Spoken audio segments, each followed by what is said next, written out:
बहुत ज़्यादा गर्मी है यार, फिर भी वीडियो बनाना पड़ता है आप सबके लिए। आप देख रहे हो ना मेहनत। फिर भी मुझे पता है कि आप तो वीडियो देखोगे नहीं पूरा, लेकिन फिर भी मैं आपके लिए ही वीडियो बना रहा हूँ और बनाता रहूँगा। आप देखो या सब्सक्राइब करो या ना करो, कोई प्रॉब्लम नहीं है। चलो पॉइंट पे आते हैं। क्या आप आज उसी जगह खड़े हैं जहाँ आप 1 साल पहले थे?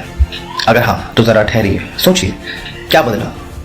आपकी उम्र, कैलेंडर की तारीखें या आपकी ज़िंदगी?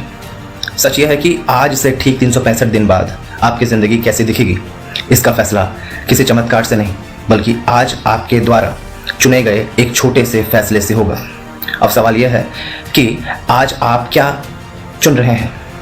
बहाने, एक्सक्यूजेस या मेहनत, डर या हिम्मत, आराम या संघर्ष? आप क्या चुन रहे हो? अगर आप अपनी किस्मत को दोष देते हैं तो उसके बजाय अगर अपनी ज़िंदगी की जो भी कथाएं हैं तुम्हारी, अगर तुम एक बार लिखना चाहो कि तुमने अपनी ज़िंदगी में कितनी कोशिशें की, है ना, क्योंकि लिखना भी बहुत ज़रूरी है कि आप आपका लाइफ का क्या चाहत है, क्या सपने हैं, उसको अगर लिख देंगे तो सिंपल सी बात है कि एक डायरी, एक समरी आपकी लाइफ की आपके सामने प्रस्तुत होगा, है ना। उसके अकॉर्डिंग आप काम करोगे, राइट। द सीक्रेट चॉइस क्या है? बहाने या मेहनत, एक्सक्यूजेस या हार्डवर्क? क्या आप जानते हैं कि दुनिया के 95% लोग अपनी असफलताओं का इल्ज़ाम परिस्थितियों, परिवार या किस्मत पर डाल देते हैं? सवाल है क्यों? क्योंकि बहाना बनाना सबसे आसान दर्द निवारक है ना, पेन किलर है। कि नहीं हो पाया तो क्या कहेंगे? किस्मत खराब है। अब नहीं हो पाया तो किस्मत पे दोष चला गया। खुद पे दोष नहीं डालना, किस्मत पे, हमने मेहनत किया था, नहीं हुआ, किस्मत खराब। जबकि किस्मत की दोष नहीं है, कमियां, खामियां आपके अंदर थी। अगर नहीं होता है तो मेरे अंदर खामियां थी, मेरे अंदर गलतियां थी। मुझे ये एक्सेप्ट करना पड़ेगा कि जो हुआ है मेरे कारण हुआ है और किसी कारण नहीं हुआ, मैं दोषी हूँ, ठीक है। ये एक्सेप्ट अगर करना शुरू कर दोगे तो ज़िंदगी ऑटोमेटिकली सब ठीक होना शुरू हो जाएगा। ज़िंदगी में कुछ भी उलटफेर अगर हो भी तो वो ठीक हो जाएगा, right. The point is that you have to accept the mistakes. गहराई से समझिए। अब आप कहते हैं कि मेरे पास समय नहीं है ना। जब आप कहते हैं कि मेरे पास समय नहीं है या मेरी किस्मत खराब है तो आप असल में खुद को दिलासा दे रहे होते हैं। बहाने आपको तुरंत आराम देते हैं लेकिन भविष्य में पछतावा, रिग्रेट देता है।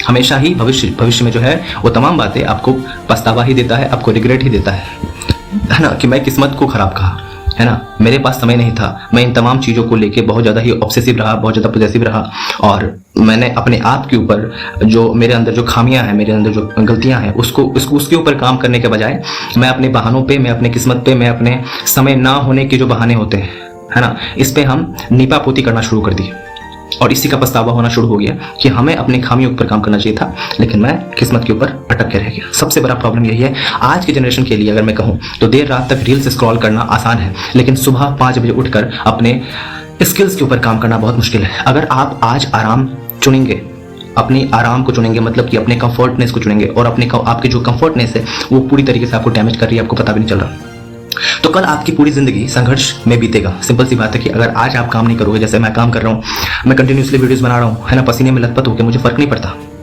मैं बनाऊंगा क्योंकि मुझे पता है कि आज का मेहनत कल का आराम है और आज का संघर्ष अगर ना हो तो कल का बहुत बड़ी बेबसी हो जाएगा, सबसे ज़्यादा पछतावा हो जाएगा और उस रिग्रेट के तले शायद मैं जी पाऊँ या ना। आई हैव नो आइडिया, क्योंकि मैं ऐसी ज़िंदगी नहीं जीना चाहता जो कल को बहुत पछतावा हो। मेरी ज़िंदगी में कोई पछतावा नहीं है और मैं चाहता भी नहीं कोई पछतावा हो, इसलिए मैं आज काम कर रहा हूँ ताकि वो काम जस्टिफाइड हो, ताकि वो काम जो है न्यायपूर्ण हो, जस्टिफाइड हो, है ना, कि मैंने मेहनत किया था। मॉरल एजुकेशन क्या है? मॉरल एजुकेशन, जो मॉरल एथिक्स होता है वो क्या है कि मेहनत कभी बेकार नहीं होता। जो मैं मेहनत कर रहा हूँ, जो हम सब मेहनत कर रहे हैं, वो कभी बेकार नहीं होता। बहाने आपको वहीं रोक कर रखते हैं जहां आप हैं, जबकि मेहनत आपको वहां ले जाती है जहां आप जाना चाहते हैं, है ना। क्या आज रात सोने से पहले आपके पास एक और बहाना होगा या आपके मेहनत का एक छोटा सा नतीजा होगा? हाँ, क्या लगता है? क्या आज रात सोने से पहले आपके पास एक और बहाना होगा या अपनी मेहनत का एक छोटा सा नतीजा? माइंडसेट का खेल क्या है? डर या हिम्मत? माइंडसेट का खेल क्या है? डर या हिम्मत? फियर वर्सेस करेज। हर इंसान के अंदर एक डर छुपा होता है, असफल होने का डर, लोग क्या कहेंगे इसका डर, है ना, या रिजेक्शन का डर। लेकिन सवाल यह है कि क्या आप अपने डर को अपना मालिक बनने देंगे? चलिए गहराई से समझते हैं कि हिम्मत का मतलब डर का ना होना नहीं है। हिम्मत का मतलब डर का ना होना नहीं है, बल्कि डर के बावजूद आगे बढ़ना, ये हिम्मत है। जो लोग इतिहास रचते हैं वही डरते हैं, लेकिन वे डर के सामने घुटना नहीं टेकते, वो डर का सामना करते हैं और उससे आगे बढ़ते हैं।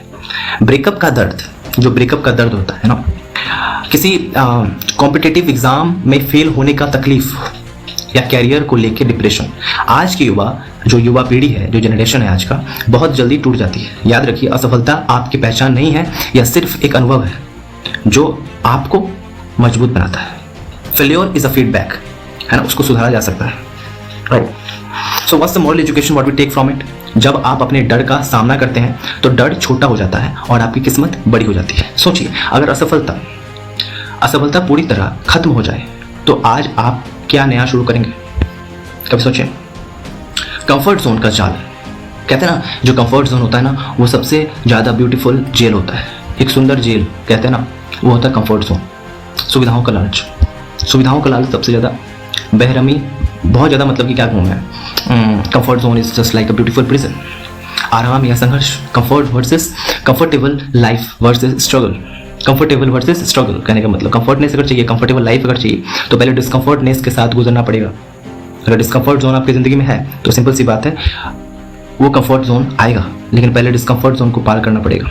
क्या आप जानते हैं कि सबसे खतरनाक जगह कौन सी है? वो है आपका कंफर्ट जोन। मैंने कहा ना, यहाँ कोई खतरा नहीं है। कंफर्ट जोन में क्या होता है ना, कोई खतरा नहीं होता, लेकिन यहाँ कभी कोई ग्रोथ भी नहीं होता। ना कोई खतरा होता है और ना ही कोई ग्रोथ होता है। कंफर्ट जोन इतना बड़ा मायाजाल है। गहराई से समझिएगा कि आज का संघर्ष ही कल जो है आपकी ताकत बन सकता है। आपका आज का संघर्ष जो है कल का ताकत बन सकता है। जिस तरह लोहा आग में तप कर ही मजबूत बनता है, उसी तरह इंसान संघर्ष की भट्टी में तप कर ही निखरता है। अगर आप हर दिन वही करेंगे जो आसान है, तो आपकी ज़िंदगी कठिन हो जाएगी। लेकिन अगर आप आज वो मुश्किल काम करेंगे जो दूसरे टाल रहे हैं, तो आपकी आने वाली ज़िंदगी बेहद आसान और खूबसूरत होगी। So what's the moral education what we take from it? That आराम आपकी क्षमता को दीमक की तरह खा जाता है। जो आराम है ना, वो आपकी क्षमता को दीमक की तरह खा जाता है। संघर्ष को अपना दोस्त बनाइए, क्योंकि यही आपको भीड़ से अलग बनाता है। हर दिन एक नया पन्ना, every day is a fresh page. भविष्य किसी जादू से नहीं बनता, भविष्य हर दिन लिखा जाता है ना। आपके हाथ में रोज 24 घंटे की एक नई नोटबुक आती है। The power of daily decisions. आप सुबह किस समय उठते हैं, क्या खाते हैं, क्या सीखते हैं, किन लोगों के साथ उठना बैठना करते हैं, ये छोटी छोटी फैसले ही 5 साल के बाद आपकी पहचान तय करेगी। अगर आप आज दुखी हैं या किसी तकलीफ से गुजर रहे हैं, तो यह बात याद रखिएगा। अगर आप आज दुखी हैं या किसी तकलीफ से गुजर रहे हैं, तो यह बात याद रखिएगा कि यह वक्त भी गुजर जाएगा, बीत जाएगी। लेकिन इस वक्त में आप क्या फैसला लेते हैं, वही यह तय करेगा कि आप इस दौड़ से टूटकर निकलेंगे या निखरेंगे। So the final choice is what should be the final choice, है ना। आपकी पहचान इस बात से नहीं बनती कि आपके पास क्या था, है ना, आपके पास क्या था, बल्कि इस बात से बनती है कि आपने विषम परिस्थितियों में क्या चुना। आज ही एक सही फैसला लीजिए, चाहे वो 1 घंटा पढ़ाई करने का हो चाहे 1 घंटा पढ़ाई करने का हो, या कोई नई स्किल सीखने का हो, या फिर किसी बुरी आदत को छोड़ने का हो, है ना। भविष्य लिखा जा रहा है और पेन आपके हाथ में है, ठीक है, जितना चाहो लिख सको। ओके, तो आज आप अपने कलम से क्या लिखने वाले हैं? आज आप अपने पेन से, अपने कलम से क्या लिखने वाले हैं? एक और बहाना या अपनी कामयाबी की पहली पंक्ति? क्या लगता है? कमेंट करना, बताना, और मैं भी जानना चाहता हूं कि आप क्या लिखना चाहते हो। सो